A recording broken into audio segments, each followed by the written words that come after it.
अमावस्या का दिन आ गया और सावन के महीने में 5-5 दिए लगाना शाम के समय पर बन सके, उन दिए को लंबी बाती है। 7 जगह अर्थात 7 तिथियां ऐसी हैं जिस दिन 5 दीप का वर्णन किया गया है हमारे शास्त्र में। अब बहुत सावधानी से सुनिएगा। पहली है पंचमी तिथि, अष्टमी, एकादशी, प्रदोष, शिवरात्रि, अमावस्या, पूर्णिमा। ये 7 तिथियां हमारे यहाँ सावन के अधिक मास का जो संयोग होता है, इसमें ये 7 तिथियां वो तिथियां हैं 7 जिन तिथियों में अगर हम 5 दीप घृत के घी के 5 दिए अगर अपने दरवाजे के बाहर केवल भगवान की भक्ति के लिए, शिव तत्व की प्राप्ति के लिए, वैसे तो दीप लगाना चाहिए तुलसी के क्यारे के पास लगा दो, मंदिर में लगा दो, या शिवालय पर लगा दो, या देवालय पर लगा दो। और इस कीचड़ पानी में अगर कहीं ना जा पाओ, अगर पानी वानी बरस रहा है, जगह जगह बहुत पानी है, भले इधर क्षेत्र में इतना ना दिख रहा हो पर अन्य क्षेत्रों में बहुत पानी है, तो कोई ना जा पाए तो भगवान का स्मरण कर कर उन दीप को भगवान के सामने प्रज्वलित कर कर 5 दिए इन तिथियों में, पंचमी, अष्टमी, एकादशी, प्रदोष, शिवरात्रि, अमावस्या और पूर्णिमा, जो सावन के महीने तिथियों पर जो 5 दीप भगवान के सामने प्रज्वलित कर अपने दरवाजे के पास में बाहर की ओर रख देता है, उसके घर में कभी रोग, बीमारी और लक्ष्मी की कोई कमती नहीं होती, उसका जीवन सार्थक हो जाता है। बन सके उन दीहे को लंबी बाती का। कौन सी बाती का? जम के बोलो जरा। लंबी बाती का। आपको पहले भी कथा में कहा, लंबी बाती का जो दिया होता है, लंबी बाती का जो दीप होता है, वो दीप हमारे जीवन में वंश की भी वृद्धि करता है। इसलिए हमारे यहाँ पितरों का दिया, देवी जी का दिया, नवरात्रे का दीप, ये सब लंबी बाती के लगते हैं। तो लंबी बाती का जो दीप होता है वो हमारे वंश की भी वृद्धि करता है, लक्ष्मी की भी वृद्धि करता है, सुख समृद्धि। और अगर मान लो भूल से हमारा कहीं पैसा अटक गया और वो व्यापारी नहीं दे रहा, तो लंबी बाती का जो दिया होता है वो पैसा भी हमारा वापिस लौटा कर लाता है। इसलिए लंबी बाती के दीप का स्मरण करें।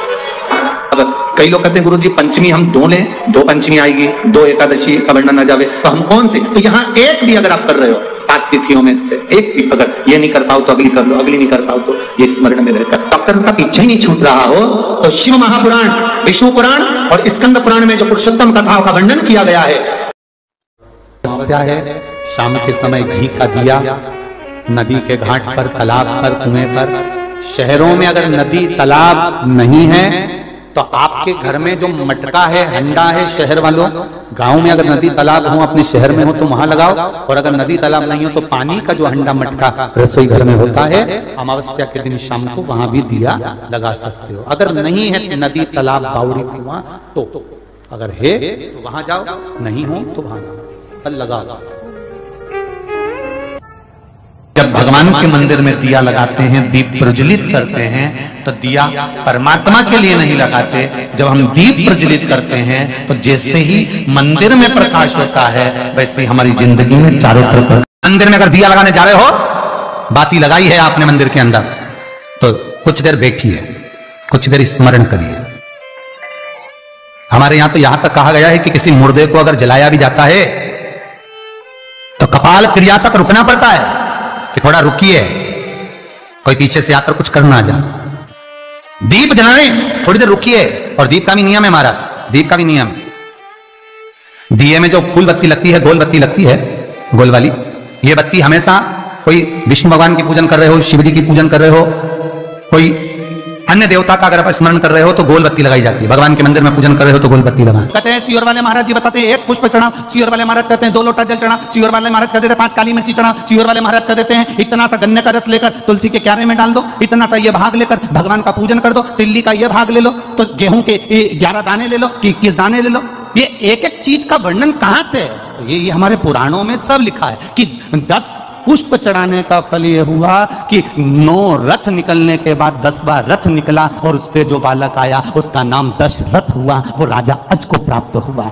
अब लोग कहते हैं कि अभिषेक का वर्णन भगवान कृष्ण ने एक एक रानी के साथ में 11 दिन तक शंकर भगवान का अभिषेक करा, इसलिए भगवान कृष्ण के घर में एक एक रानी से 11-11 संतान हुई, 10 बेटे 1 बेटी, 1,77,186 भगवान कृष्ण के बच्चे हुए। ये शिव जी की कृपा से। आप कितने दिन अनुष्ठान कर रहे हो, आप कितने दिन जल चढ़ा रहे हो, आप कितने लोटा जल चढ़ा रहे हो, आप कितना गेहूं का दाना चढ़ा रहे हो, आप कितना चावल का दाना चढ़ा रहे हो, आप कितनी बेलपत्र समर्पित कर रहे हो। कई बार हम शिव पुराण के अंदर बता देते हैं कि बेलपत्री ऐसे चढ़ाना, पत्ती का मुंह ऐसा रखना, डंडी का मुंह कैसे रखना, मुंह का ऐसा दाना चढ़ाना। ये आपको कुछ ना कुछ तो प्लान करता होगा, कुछ तो देता होगा, उसका फल मिलता जरूर है, मिलेगा।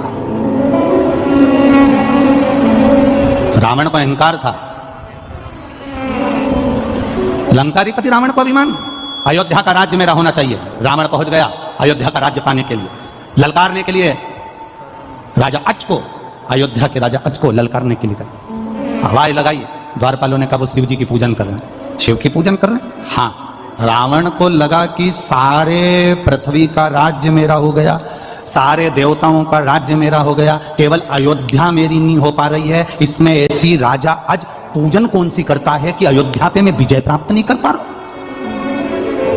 कुछ तो तुम्हारी धर्म पत्नी ऐसा व्रत करती है जिसके कारण बाल बांका नहीं हो पा रहा। कुछ तो तुम्हारे अंदर भगवान की ऐसी दृष्टि है कि दुनिया तुम्हारा पांव खींचकर नीचे फेंकना चाहती है और भोलेनाथ ने हाथ पकड़कर तुम्हें ऊपर उठा रखा है। कुछ तो है तुम्हारे साथ में, कुछ तो है। तो कई लोग कह देते हैं इतना बड़ा एक्सीडेंट हुआ बच गए, इतना बड़ा एक्सीडेंट हुआ बच गए। समझो क्यों बच गए? जरूर उसने तुम्हारा हाथ पकड़ कर रखा है। सारी दुनिया पांव पकड़कर पीछे खींच रही है, सारी दुनिया चाहती है कि तुम हारो, सारी दुनिया चाहती है कि तुम नीचे गिरो, सारी दुनिया चाहती है कि तुम आगे ना बढ़ पाओ, पर कोई तो है तुम्हारे साथ में, कोई तो एनर्जी है तुम्हारे साथ में, कोई तो बल है तुम्हारे साथ में जो तुम्हें गिरने नहीं दे रहा। वो बल राजा रावण कहता है भगवान उस अयोध्या के द्वारपालों से मुझे देखना है कि आज अयोध्या का राजा आज कौन सी पूजन कर रहा है। शंकर की ऐसी कौन सी पूजन है जो अयोध्या मेरी नहीं हो पा रही है? शिव की ऐसी कौन सी आराधना है जो अयोध्या मेरी नहीं हो पा रही है? राजा आज के पूजन कक्ष में मुझे लेकर चलो।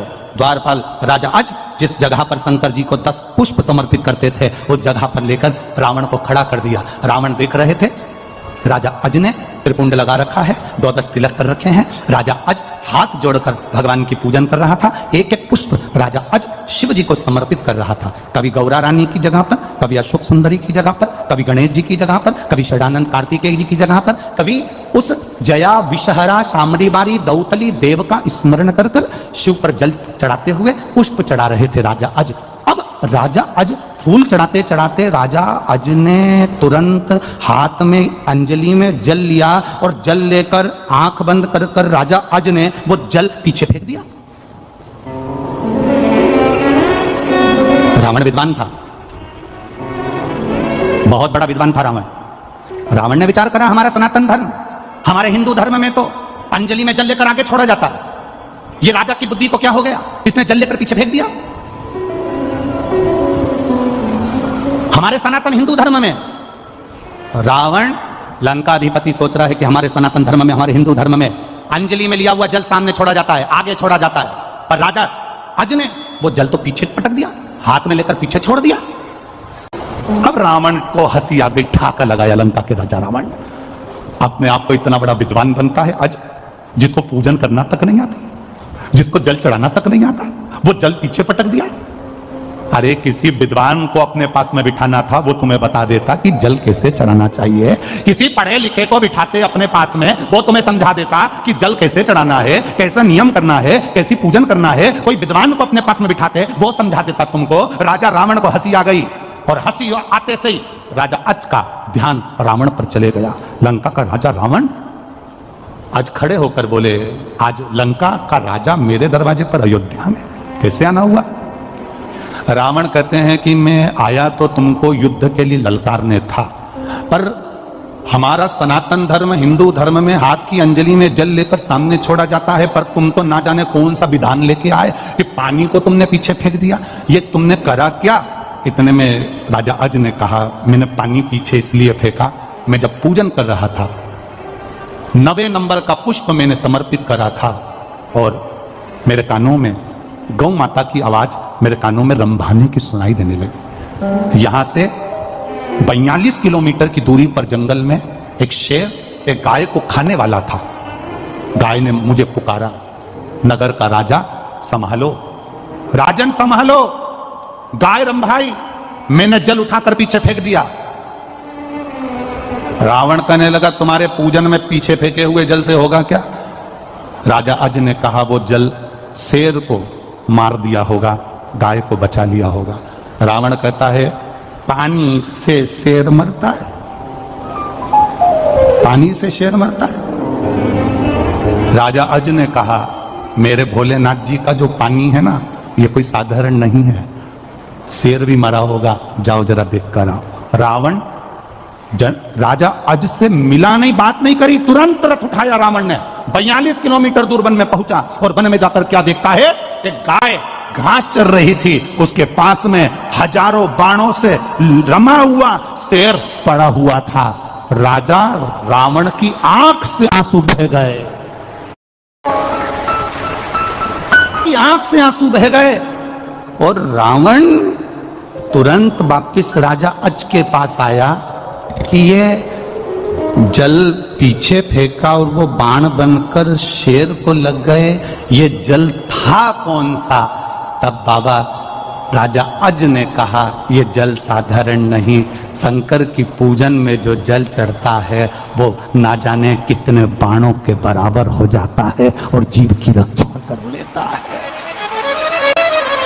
रावण ने राजा अज के हाथ जोड़े, राजा अज को ब्राह्मण रावण ने हाथ जोड़कर नमन कर कर कहा कि अब मैं जा रहा हूं। क्यों महाराज, आप तो मुझे ललकारने आए थे। राजा रावण ने विचार करा जिसका केवल पानी हजारों बाणों के बराबर हो जाता है, अगर इससे युद्ध लड़ लिया तो रावण तो 1 मिनट में निपट जाएगा, इसलिए मुझे युद्ध नहीं करना, मैं नहीं लड़ सकता।